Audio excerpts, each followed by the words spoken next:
Scary Stories, Part 1. My new apartment. My name is Nicholas Abernathy.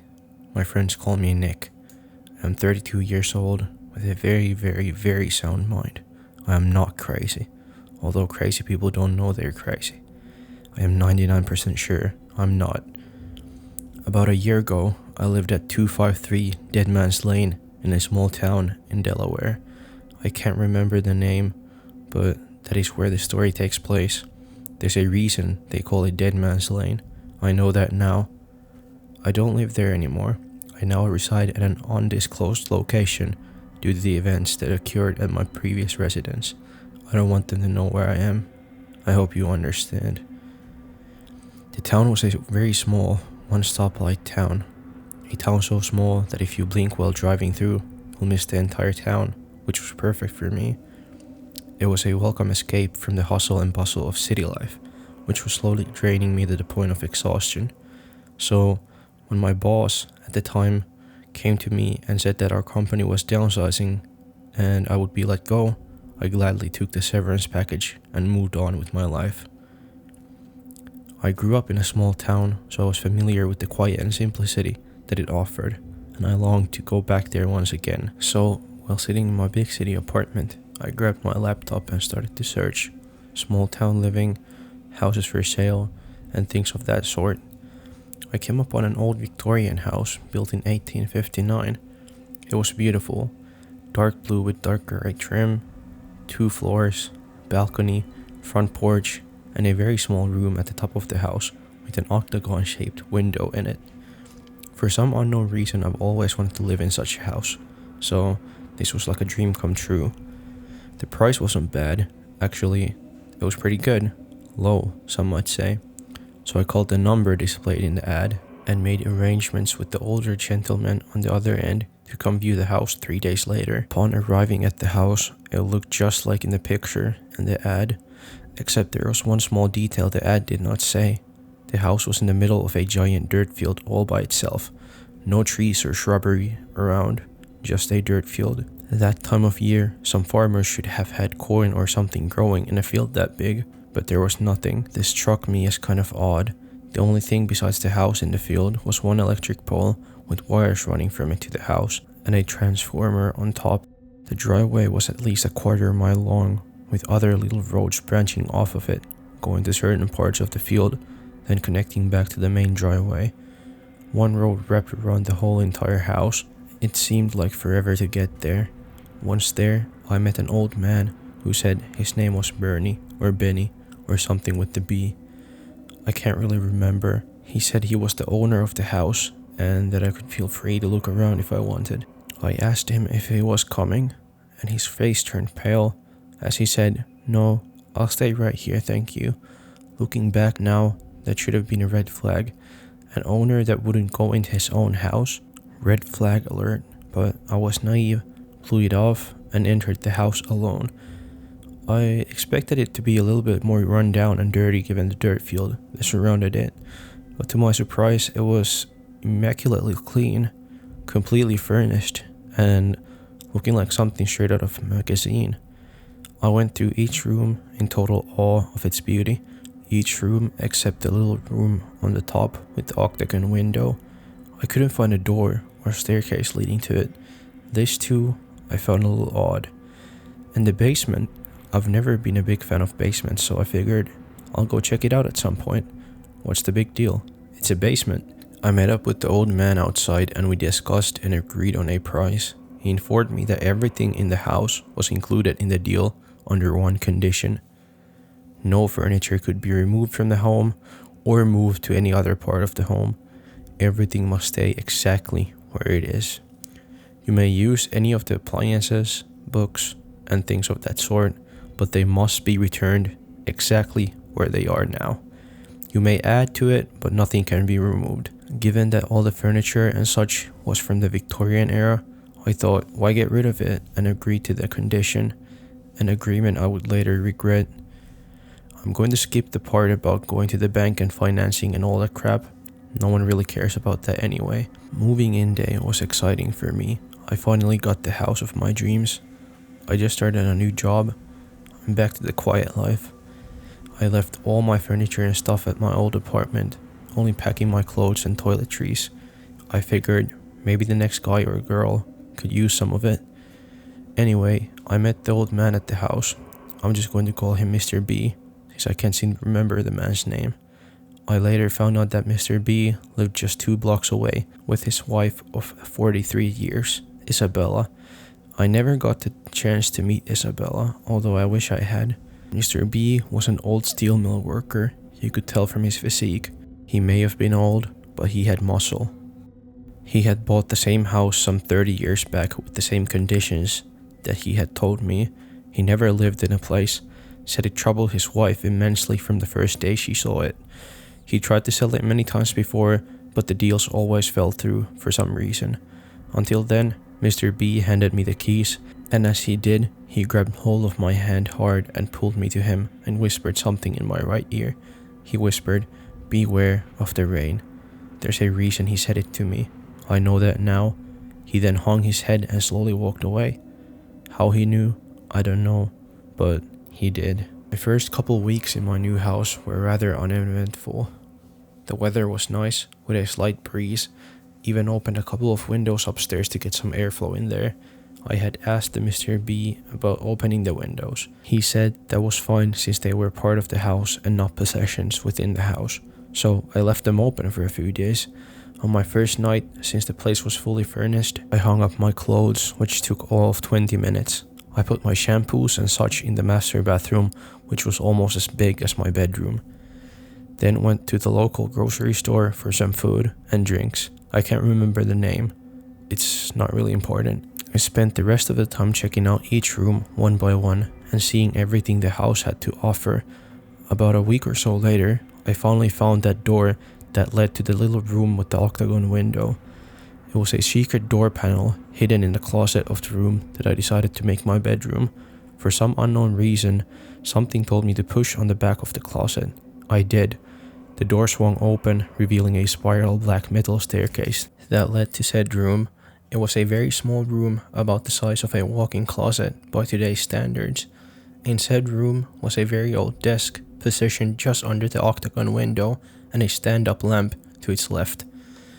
Old wood planks for walls as well as the ceiling. The floor was what looked to be brand new hardwood, so I decided to make it my office, the place I would do my writing. Since I had a great view of the dirt field out of the window, what better place to draw inspiration from? That's a joke, by the way.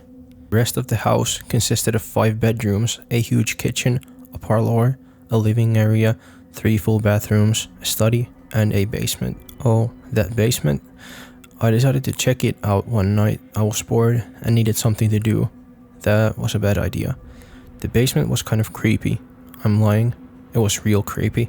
The door to the basement had little holes all along the edges, top, bottom, and right side of the door, like someone had nailed it shut at some point.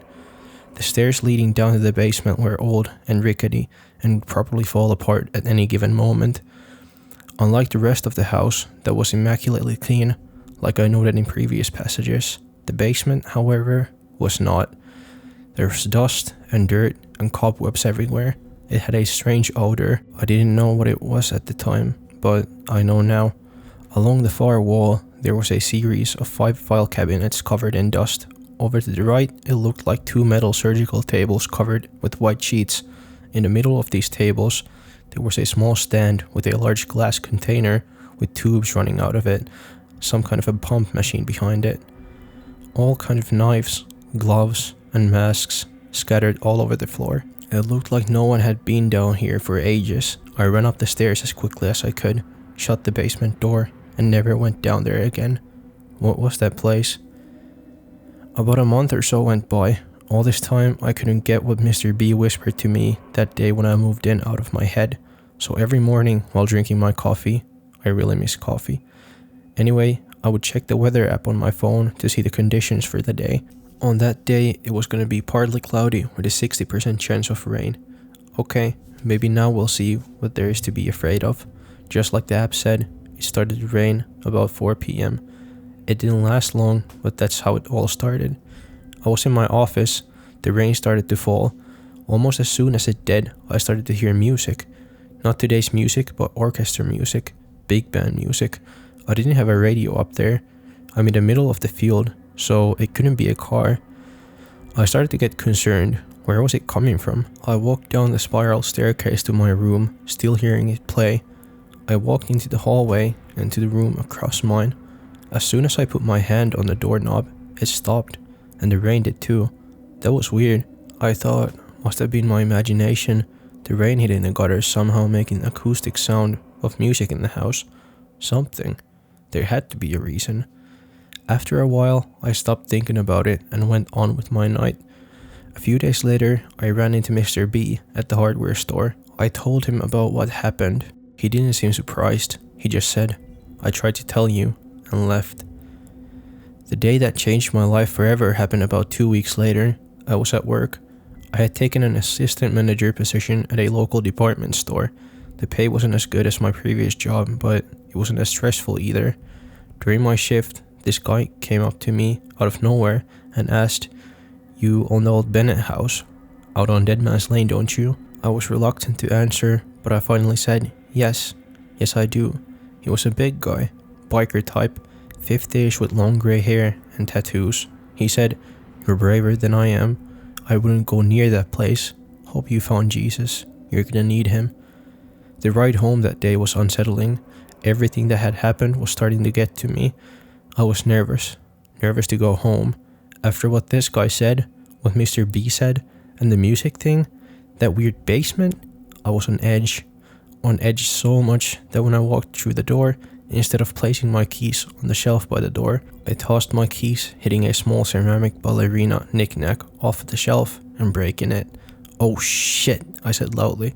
Something has not only been removed, but broken. There was no way to put it back. Then I heard a slow, growling sound, like a wild animal, coming from the basement door, then from the kitchen, then from upstairs, then from everywhere. I couldn't take it anymore. I grabbed my head and fell to my knees, falling over into fetal position. I started screaming, "Stop! Stop! I'm sorry, please, stop." It didn't stop. It got louder and louder. From the floor, I could see the basement door opening quickly, then slam shut. All the doors were doing it now, except the front door that remained closed for some reason. I felt a very cold breeze go through my body. Every light in the house was turning on and off, on and off. I managed to get to my feet, running down the hallway towards the kitchen. The main floor bathroom door swung open, hitting me hard and knocking me backwards down the hallway. I lost my footing and fell to the floor. I must have hit my head, because the next thing I remember was waking up on the floor, hearing the sound of my doorbell buzzing over and over again. All was silent and calm, except for the buzzing. The buzzing soon turned to loud pounding upon the front door. I pulled myself together, standing to answer the door, when I heard, Nick, I know you're in there, Nicholas. Answer the damn door." I opened the door quickly, only to see Mr. B standing there, shaking, sweating, not nearly the composed man I knew. "There's a really bad storm coming. We got to get out of here.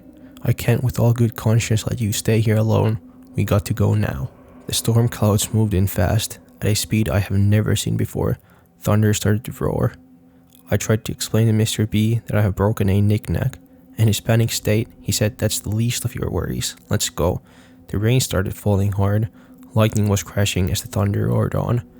The music started playing again, only this time, Mr. B heard it as well.